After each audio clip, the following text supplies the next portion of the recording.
Hello everyone, আসসালামু আলাইকুম। আশা করছি সবাই ভালো আছেন, যে যেখানে আছেন। আমরাও ভালো আছি আলহামদুলিল্লাহ।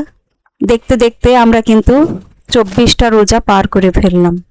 রহমতের মাস শেষ, মাগফেরাতেরও 10 দিন শেষ।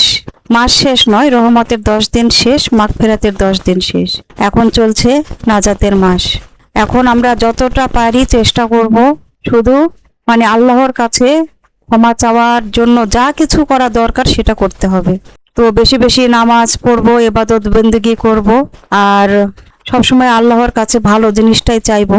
আমরা সবাই নিজের জন্য খুব ভালোটা চাই। আমরা সব সময় অন্যের জন্য খুব ভালোটাই চাইবো, কারণ অন্যের যখন ভালো হবে তখন নিজেরও ভালো হবে।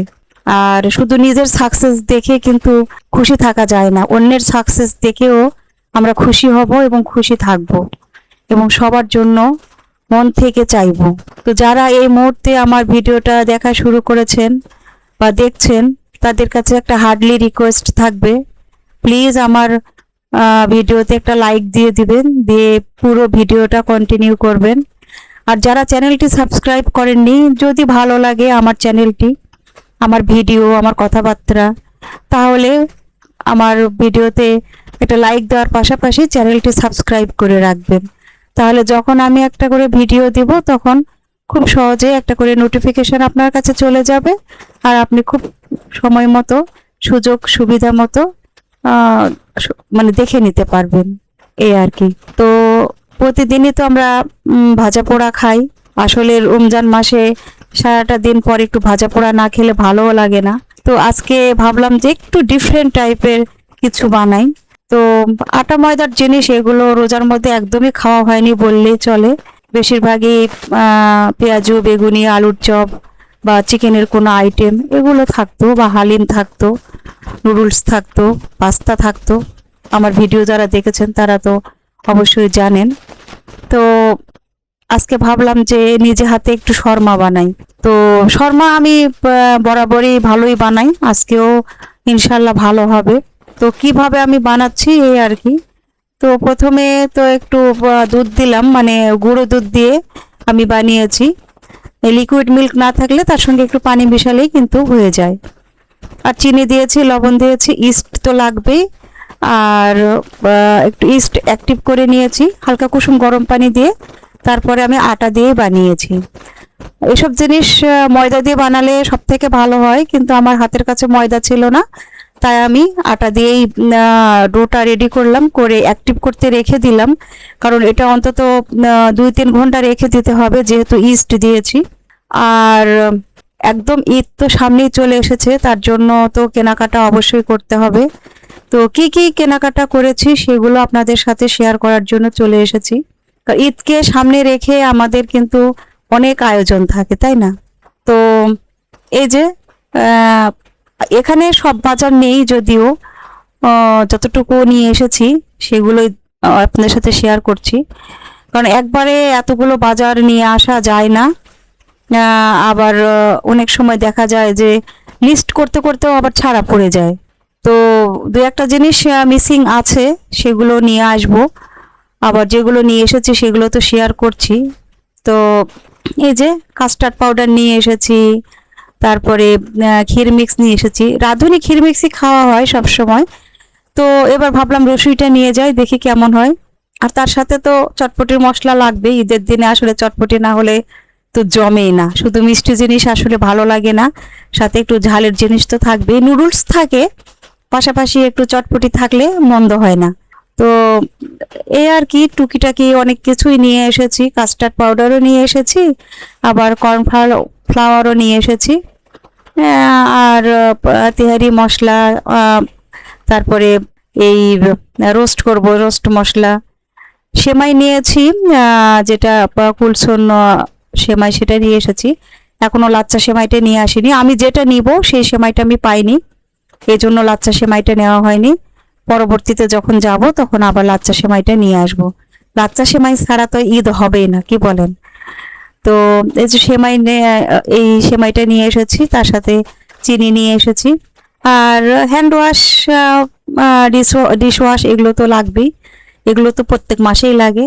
আর ভাবলাম যে ছোট ছোট একটু বিস্কিটের প্যাকেটগুলো নিয়ে যাই বিভিন্ন পদের, সেগুলো নিয়ে এসেছি। আর বিশেষ করে আজকে যেহেতু আমি মেয়োনেজ নিয়ে এসেছি, কারণ আমি হচ্ছে শর্মা বানাবো। শর্মাতে তো অবশ্যই মেয়োনেজ লাগবে, এর জন্য মেয়োনেজ নিয়ে এসেছি। আর এখানেও শুকনা বাজার কিছু নিয়ে এসেছি। বাদাম লাগবে, বাদাম নিয়ে এসেছি, চিয়া সিড নিয়ে এসেছি, জিরা নিয়ে এসেছি, দারুচিনি নিয়ে এসেছি। আর বাকি যেগুলো সেগুলো কিন্তু আছে বাসায়। সব মশলা তো আসলে একবারে শেষ হয় না, যখন যেটা শেষ হয় তখন সেটা নিয়ে আসি। দেখেন আমার মশলার কি অবস্থা, একদম মনে হচ্ছে যে বাজারের মতো অবস্থা। মানে সিরিয়াল বাই সিরিয়াল রেখে দিয়েছি। তো এরকমই লাগে প্রত্যেক মাসে, রোজার মাস বলে নয় বা ঈদ বলে নয়, প্রত্যেক মাসে এরকমই বাজার নিয়ে আসা হয়। তো কখনো শেয়ার করি, কখনো করি না। আর এই যে হচ্ছে আমার ডিব্বা মশলা রাখার, সবগুলি যদিও ধরে না, যে কটা ধরে সে কটাই হচ্ছে এখানে রাখি, সুবিধা হয়। আসলে ছড়িয়ে ছিটিয়ে রাখলে তো জিনিস দেখতেও ভালো লাগে না, খুঁজেও পাওয়া যায় না। তো এরকম ডিব্বা যদি থাকে, সেখানে যদি মশলা রাখা যায় তাহলে কিন্তু খুব সহজেই পাওয়া যায়। একটা ডিব্বাই না হলে বড় আর একটা ডিব্বা ব্যবহার করা যাবে। আর আমি যেহেতু শরবত খাচ্ছি না, যেহেতু আমার সুগার প্রবলেম, তো আমি চিয়া সিড খাই। তো এই যে চিয়া সিড নিয়ে এসেছি, সেটাও রিফিল করে নিলাম। আর এখানে 2 রকম বাদাম নিয়ে এসেছি, কাজু বাদাম আর কাঠবাদাম, সেটাও রিফিল করে নিচ্ছি। আর কিশমিশ আছে, এজন্য আর নিয়ে আসিনি। আলু বোখারাটা ছাড়া পড়ে গিয়েছে, সেটা আবার নিয়ে আসবো। আলু বোখারা ছাড়া তো আসলে পোলাও বিরিয়ানি কিছুই ভালো লাগে না। তো এই যে বললাম, মাঝে মাঝে লিখতে লিখতেও আসলে অনেক সময় অনেক কিছুই ছাড়া পড়ে যায়। তো পরবর্তীতে আবার যখন মনে হয় তখন নিয়ে আসি, এই আর কি। তো এগুলো আসলে আমি মানে সকালের দিকে রেডি করছি। আগামী গতকালকে নিয়ে এসেছি, আর সেগুলো আবার যে রিফিল করে নিচ্ছি। কারণ কিছু কিছু কাজ যদি আমরা সকালেই গুছিয়ে রাখি তাহলে কিন্তু অনেক সুবিধা হয়। তো এই যে গোসল করেছি, নামাজ আদায় করেছি, আল্লাহর ইবাদত বন্দেগী করেছি যতটা পেরেছি, তারপরে চলে এসেছি ইফতারের আয়োজন করতে। তো ইফতারিতে তো আমাদের ছোলা আছে, আর আহ, হালিম বানিয়েছিলাম, সেটাও আছে, কলা আছে, খেজুর আছে। আর রুটিগুলো বানিয়ে নিয়েছি। আসলে ইফতারিতে যতই আগের থেকেই শুরু করা হোক না কেন, ইফতারের টাইমে একটু তাড়াহুড়া লেগেই যায়। এখন সবার এরকম হয় কিনা জানি না, আমার হয়, খুবই তাড়াহুড়া লেগে যায়। অনেক আগে থেকে বানাচ্ছি তারপরেও। তো এখন শর্মার জন্য কিছু প্রসিডিওর আছে, সেগুলো তো অবশ্যই ঠিকঠাক করতে হবে, তাই না? তো ওই যে চিকেনটা দেখিয়েছিলাম, সব ম্যারিনেট করে রেখেছিলাম, সেটা ভেজে নিয়েছি।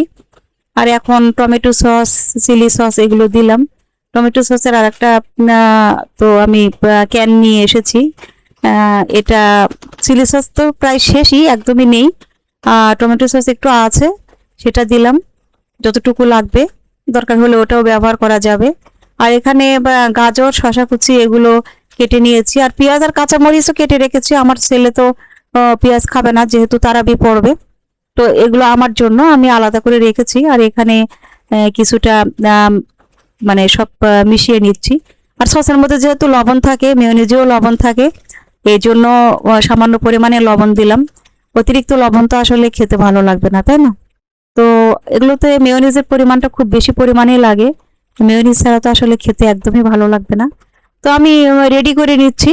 নেওয়ার পরে এখন আস্তে আস্তে আমি রুটিগুলো সাজাবো। তো সবার কি অবস্থা, কেমন আছেন? দেশে গিয়েছেন অনেকেই, দেশে আত্মীয় স্বজনের সবার সাথে ঈদ করবেন। তো সবাই তো খুবই ভালো আছেন, আনন্দে আছেন। অনেকে বাবার বাড়িতে গিয়েছেন, অনেকে শ্বশুর বাড়িতে গিয়েছেন, অনেকে বোনের বাড়ি তে বেরিয়ে আবার শ্বশুর বাড়িতে যাচ্ছেন। এরকম অনেক রকম ভিডিও দেখি। তো যাই হোক, সবার জন্য দোয়া, শুভকামনা। আমি সবসময় মন থেকে দোয়া করি আপনাদের জন্য, আপনারাও আমার জন্য দোয়া করবেন। আর এখন এই যে খাবারটা রেডি করে নিচ্ছি, এখন এই পুরটা জাস্ট রুটির মধ্যে দেব, দিয়ে এরকম করে র্যাপ করে নিব, তাহলে কিন্তু আমাদের ইফতারটা রেডি হয়ে যাবে, শর্মাটা রেডি হয়ে যাবে, আর আমরা এটা ইফতারিতে খেয়ে নিব, এই আর কি। তো সবার জন্য আমার মন থেকে দোয়া থাকবে, আমি মন থেকে সবার জন্য দোয়া করি সবাই আমার জন্য দোয়া করবেন। ভুল ভ্রান্তি হলে ক্ষমা সুন্দর দৃষ্টিতে দেখবেন। কারণ মানুষ যখন, তখন তো আসলে ভুল হবেই। চলতে গেলে আমাদের অনেক ভুল, অনেক দোষ ত্রুটি। তো এগুলোকে আসলে মনে না রেখে আমরা সবাইকে ক্ষমা করে দিয়ে আমরা সামনে যাতে আবার সুন্দরভাবে জীবনটাকে পরিচালিত করতে পারি, সেই দিকে আমাদের সবারই ফোকাস করতে হবে। কারণ অতীতের কথা ধরে আসলে জীবন চলে না, চলবেও না। জীবনকে সুন্দরভাবে গোছানোর জন্য অতীতের কথা মনে রেখে বর্তমানের সৃষ্টি, এটা আমিও মানি। কিন্তু কিছু কিছু জিনিস আছে যেগুলোকে আসলে একটু দূরে ঠেলে আবার নতুন করে বাঁচার চেষ্টা করতে হয়। তো আমরা সবাই সুন্দরভাবে বাঁচি, সুন্দরভাবেই জীবনটাকে উপভোগ করি। জীবন তো একটাই। তো এই জীবনে এত দুঃখ কষ্ট না রেখে আমরা জীবনটাকে সুন্দরভাবে উপভোগ করব। সামনে ঈদ আসছে, সবার ঈদ খুব ভালো কাটুক, মন থেকে দোয়া করি। আর এই হচ্ছে আমাদের ইফতার আয়োজন। কেমন হলো অবশ্যই কমেন্টে জানাবেন। আমি প্রতিদিনই চেষ্টা করি একটু একটু করে ভিডিও দেওয়ার জন্য।